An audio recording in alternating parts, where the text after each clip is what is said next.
금요일 저녁 주님의 전에 나오신 여러분들과 또 온라인으로 함께 하시는 모든 여러분에게 예수님의 사랑과 은혜가 가득한 시간이 되시기를 예수님의 이름으로 축복합니다. 2010년 칠레 코피아포 지역의 산호세 광산에서 광부 33명이 700m나 되는 지하에 매몰되는 그런 사건이 있었습니다. 세계적으로 중계가 되었던 사건이기 때문에 아마 기억하시는 분들도 계실 것 같습니다. 지하 700m가 얼핏 생각하면 별로 이렇게 깊어 보이지 않을 수 있지만 인천대공원에 있는 관모산이 약 해발 162m인 것을 생각해 보면 엄청나게 깊은 것을 알 수 있습니다. 사진 한번 보여주시겠어요?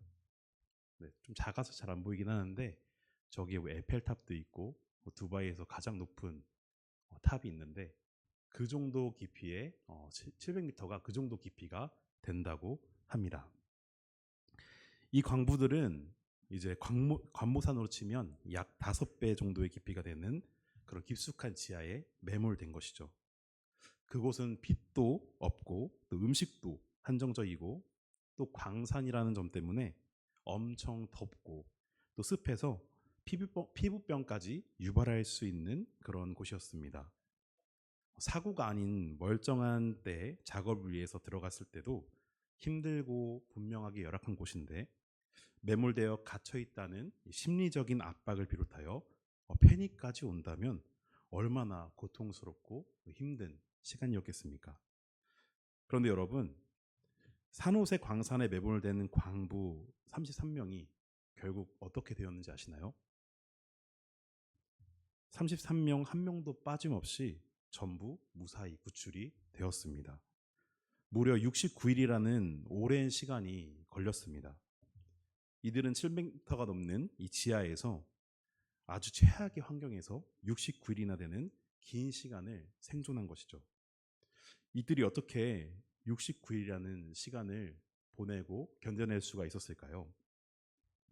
매몰되었을 때 상황을 통제했던 어떤 리더의 리더십도 있었을 것이고 또 서로 분쟁하지 않고 협력했던 이 광부들의 팀워크 등 그들이 생존하기에 중요한 요소가 굉장히 많았을 것입니다. 그런데 그들이 일단 69일이라는 시간을 생존하려면 가장 필요한 것이 있었습니다. 무엇일까요? 네, 맞습니다. 물을 비롯한 식량입니다. 아무리 리더십이 좋고 팀워크가 좋았다고 하더라도 그들의 생명의 끈은 이 식량에 달려 있는 것이죠. 그들이 처음 17일 동안은 외부와 연락이 되지 않아서 비상식량을 잘 분배해서 먹었다고 합니다. 그런데 비상식량이 말 그대로 비상시에 먹는 식량이기 때문에 69일이나 먹을 수 있을 만큼 많은 양은 아니었습니다.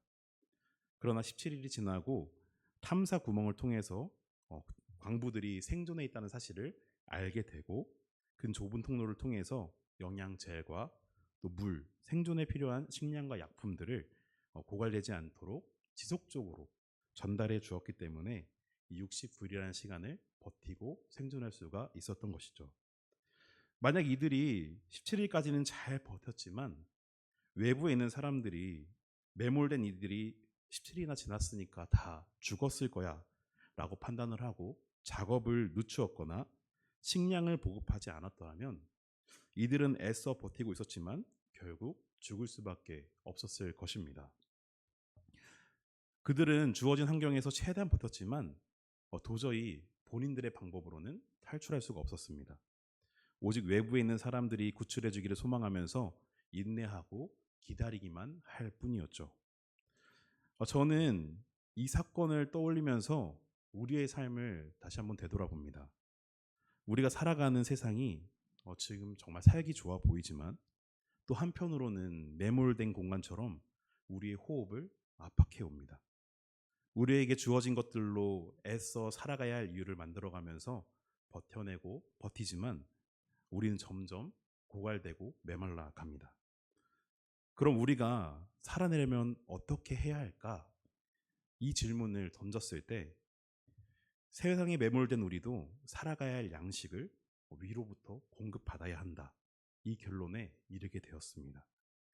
요한복음 4장 14절 말씀을 보면 예수님께서 이렇게 말씀하십니다.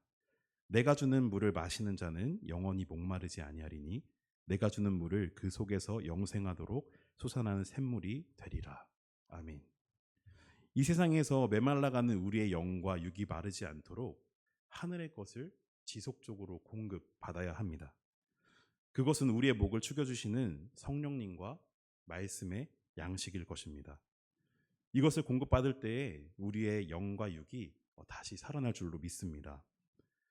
그렇다면 하나님의 말씀에는 어떠한 원리가 있기에 메마른 우리의 영과 육을 다시 살리시는 것일까요? 오늘 본문 말씀인데요. 우리 히브리서 4장 12절 말씀을 다시 한번 함께 읽어보도록 하겠습니다. 함께 있습니다. 하나님의 말씀은 살아있고 활력이 있어 좌우의 나에선 어떤 곰보다도 예리하여 혼과 영과 및 관절과 골수를 찔러 쪼개기까지 하며 또 마음의 생각과 뜻을 판단하나니. 아멘. 여기에는 저는 총 3가지 원리를 보았습니다. 첫째, 하나님의 말씀은 살아있고 활력이 있으며, 둘째, 좌우의 나에선 어떤 검보다도 예리하고, 셋째, 혼과 영감 및 관절과 골수를 찔러 쪼개는 능력이 있다라고 보았습니다. 오늘 이 3가지를 함께 나누면서 하나님의 말씀이 우리를 살리는 생명의 양식임을 깨닫는 귀한 시간이 되시기를 예수님의 이름으로 소망합니다. 첫 번째는 하나님의 말씀은 살아있고 활력이 있다라는 것입니다. 여러분 살아있다라는 말이 기본적으로 어떤 때 쓰이나요? 기본적으로는 생명이 있는 대상, 살아있는 대상에게 쓰는 말입니다. 예를 들어서 여러분이 지금 이 앉아있는 의자 살아있나요? 살아있지 않습니다. 그리고 매일같이 들고 다니는 스마트폰 살아있나요? 네, 살아있지 않습니다. 그렇다면 사람이나 동물, 우리 자연은 우리가 살아있다고 표현하나요? 아니면 죽어있다고 표현하나요? 네, 맞습니다. 살아있습니다. 그런데 반대로 살아있음에도 죽어있는 것 같을 때가 있습니까? 없습니까? 네, 있습니다. 제가 이해를 돕기 위해서 사진 한 장을 보여드리겠습니다. 사진이 멈췄는데 다시 한번 보여주시겠어요? 네. 혹시 저 배우의 모습을 보니까 어떠신가요? 움직이긴 하지만 영혼이 없고 죽어있는 것 같지 않습니까? 표정과 움직임을 보면 저 사람은 분명 생명력을 가지고 살아는 있지만 저 사람에게서 활력이나 에너지가 전혀 느껴지지가 않습니다. 우리는 저런 사람을 보고 다 죽어간다, 혹은 영혼이 없다 라고 말합니다. 그렇다면 다른 사진 한번 보여주시겠어요? 자, 어떻습니까? 네, 눈빛이 살아있지 않습니까? 누가 봐도 저 배우의 눈빛은 살아있고 또 활력이 있어 보입니다. 살아있다는 것은 기본적으로 생명을 소유한 대상에게 사용하는 것이 옳은 것이지만, 때로는 생명이 아닌 생명력이 있는 대상에게도 사용할 수가 있는 것이죠. 반대로 생명은 있지만 생명력이 없다면 결코 살아있다라고 하기는 어려울 것입니다. 사진 속 성동일 배우처럼 사람이 살아있어도 생기와 생명력이 없다면 그것은 결코 살아있다고 할 수가 없겠죠. 반대로 하나님의 말씀이 오늘 말씀처럼 살아있다라는 것은 말씀이 단순히 기록된 문자로서 생명이 없기 때문에 죽어 있는 것이 아니라 지금도 역사하시고 작동하는 힘이 있는, 생기와 생명력을 불어넣어주는 생명체와도 같다라는 의미에서 살아있다라고 하는 것입니다. 거기에 더하여 오늘 말씀에 보면 활력이 있다라고 말합니다. 이 활력이 있다라는 의미는 그 문자가 어떤 상황이나 시대적인 배경을 고려해서 어떤 고정된 특별한 상황이나 그 말씀이 주어진 비슷한 상황에서만 능력이 있고 생명력이 있다는 것이 아닙니다. 어떠한 상황에서도, 어떠한 환경에서도, 어떠한 조건에서도 능동적으로 역사하시면서 변화시키는 힘이 있다는 것이 바로 활력이 있다라는 의미인 것이죠. 성경 주석가인 윌리엄 바클레이 목사도 이렇게 말합니다. 말이란 어떤 의미를 가진 단순한 음성이 아니라 그 자체에 생명력이 있어서 여러 가지 작용을 일으킨다라고 이야기합니다. 그러나 우리가 과거의 역사를 살펴볼 때 아무리 막강한 권력이 있고 그 권력을 행사하던 사람이라도 그가 죽은 뒤에는 그가 말한 말의 효력을 상실하게 되었음을 우리가 발견하게 됩니다. 그러나 하나님의 말씀은 하나님의 입에서 나온 말씀이며 하나님은 시대를 초월하여서 지금도 여전히 살아 계시기 때문에 하나님의 말씀은 여전히 살아 힘이 있고 활력이 있고 생명력이 있는 살아있는 말씀이 되는 것입니다. 오늘 우리가 하나님의 말씀을 정말로 살아있는 말씀으로 신뢰한다면 그리고 믿는다면 우리가 눈으로 보는 이 성경과 또 귀로 듣는 선포되는 말씀이 오래된 과거의 말씀이 아니라 오늘 나에게 임하는 살아있는 말씀이 되어 생기와 생명력을 불어넣어 줄 줄로 믿습니다. 사랑하는 성도 여러분, 여러분은 하나님의 말씀을 세상이 주는 지식과 그리고 지혜와 같이 지식으로서만 듣고 계십니까? 아니면 살아있는, 정말로 살아있는 하나님의 음성으로 듣고 계십니까? 지식으로만 듣고 계신다면 성경에 능통한 자는 분명하게 될 수 있습니다. 성경을 아주 잘 아는 사람은 될 수가 있는 것이죠. 그러나 진정한 그리스도인은 될 수가 없습니다. 하나님의 말씀은 지금도 우리를 살리고 움직이게 하는 생명의 호흡인 줄로 믿고 가까이 하는 저와 여러분이 되시기를 예수님의 이름으로 소망합니다. 두 번째는 하나님의 말씀은 어떠한 날선 검보다 예리합니다. 구약시대 제사장들은 제사를 드릴 때에 희생제물을 절단하기 위해서 좌우의 날선 검을 사용했습니다. 좌우의 날선 검이란 이해하기 쉽게 표현하자면 양날검을 의미합니다. 희생제물을 절단할 때 양날검을 사용한 실질적인 이유가 세 가지가 있습니다. 첫째는 양쪽 날을 모두 사용할 수 있기 때문에 작업이 빠르고 효율적이었습니다. 둘째는 힘을 덜 들이고도 깨끗하게 절단할 수 있었고, 셋째는 좌우에 날이 있기 때문에 한쪽 날이 피로 더럽혀져도 반대쪽을 사용해서 제사 도구의 정결함을 유지하기에 적합한 도구였습니다. 즉 제사 과정이 매우 정밀한 해부 행위였기 때문에 예리한 양날의 검이 필요했던 것이죠.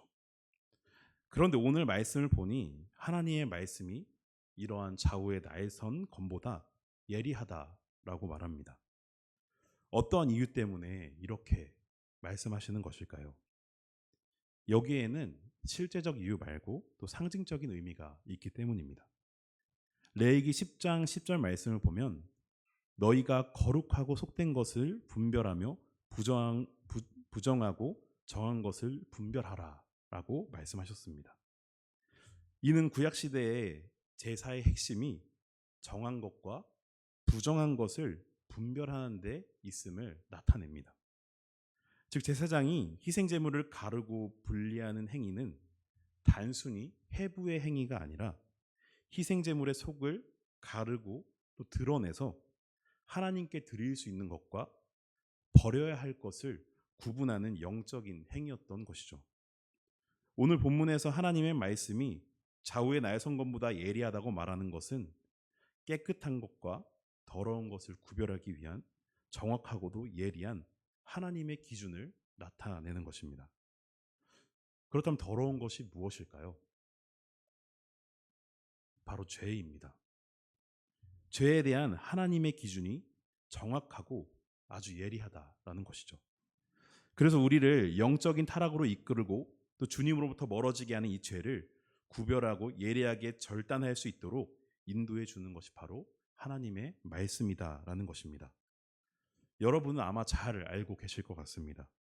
죄의 끝은 무엇입니까? 네, 사망입니다. 멸망하는 것입니다. 우리 안에 담고 있으면 이 죄를 도려내고 갈라내고 떼어내지 않는 이상 그 종착지는 멸망의 길일 수밖에 없습니다. 그런데 우리 안에 죄가 얼마나 많습니까? 내가 죄가 없고 깨끗하다라고 생각하는 사람이 얼마나 되겠습니까?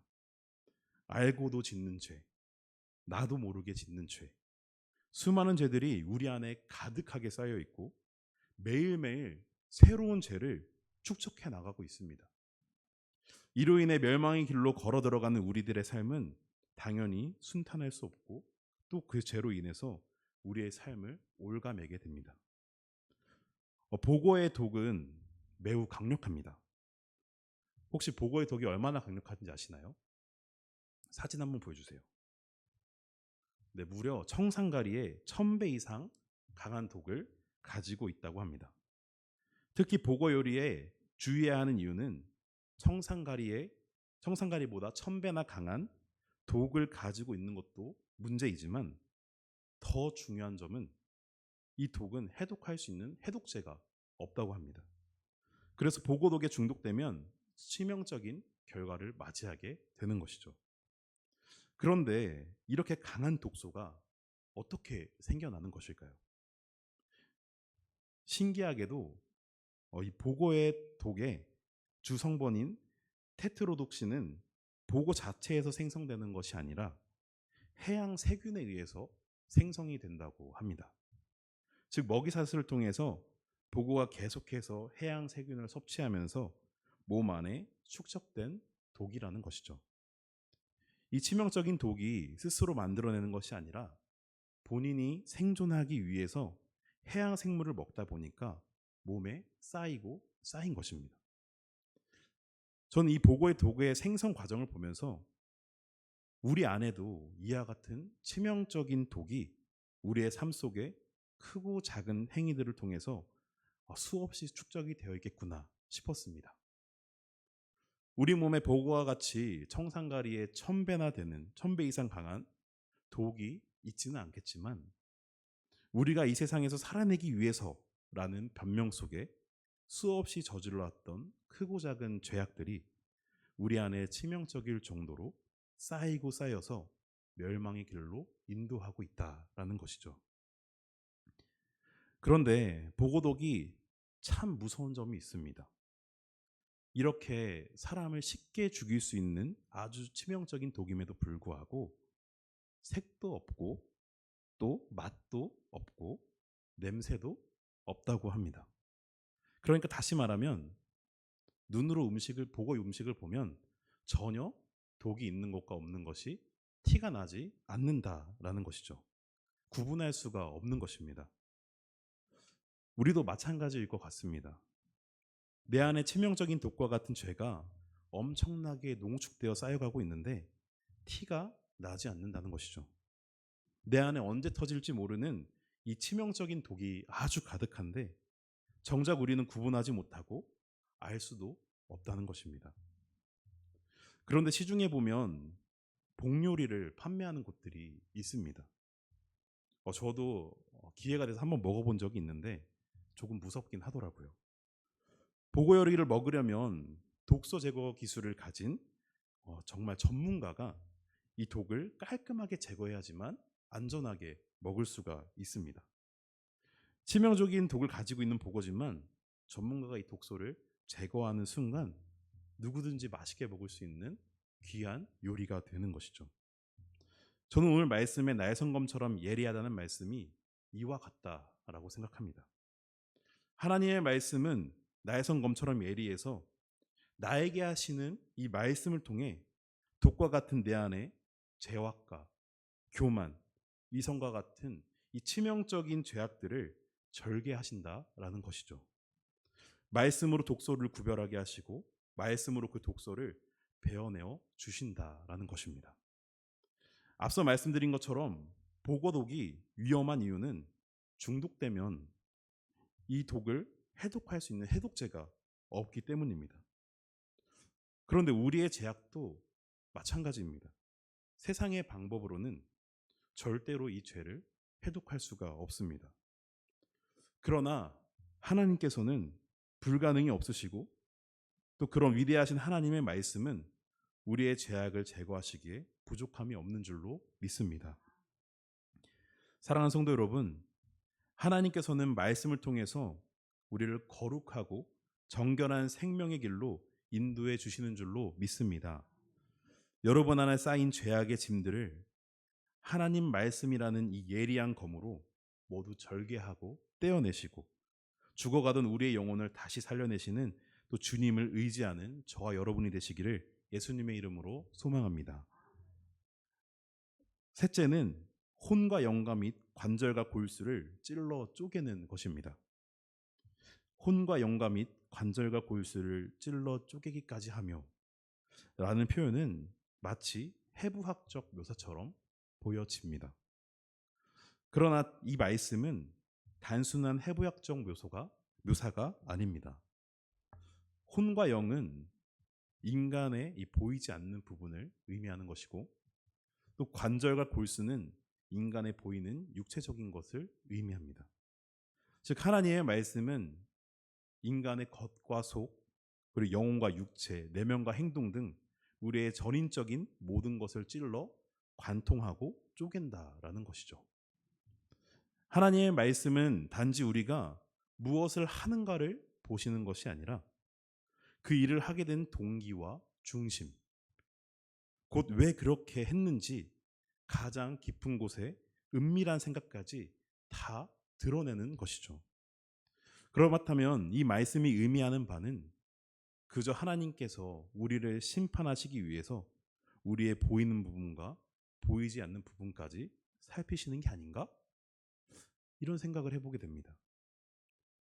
그러나 흥미로운 것은 이 관절과 골수의 기능을 생각해 보면 이 말씀이 얼마나 생명력이 있는 말씀인지 더 선명하게 다가옵니다. 관절은 뼈와 뼈가 만나는 곳을 연결해 주고 우리의 몸이 움직임을 가능하게 하는 아주 귀한 부위입니다. 관절이 건강해야 몸을 유연하게 움직일 수가 있는 것이죠. 만약 관절이 굳는다면 어떻게 되겠습니까? 아무리 주변에 건강한 근육이 있더라도 제대로 움직일 수가 없게 됩니다. 반면 골수는 뼛속 깊은 곳에 자리 잡고 있습니다. 우리 눈에 보이지는 않지만 생명을 만들어내는 곳입니다. 혈액 성분인 적혈구와 백혈구, 혈소판이 이 골수에서 생성이 되는 것이죠. 만약 골수가 그 기능을 제대로 하지 못한다면 생명에 위협을 주게 됩니다.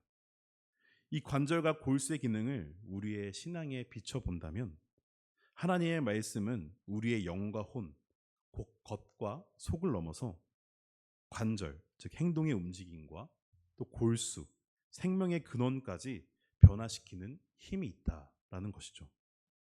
하나님의 말씀이 단순히 심판의 목적으로 우리의 모습을 말씀 앞에 비추는 것이 아닙니다.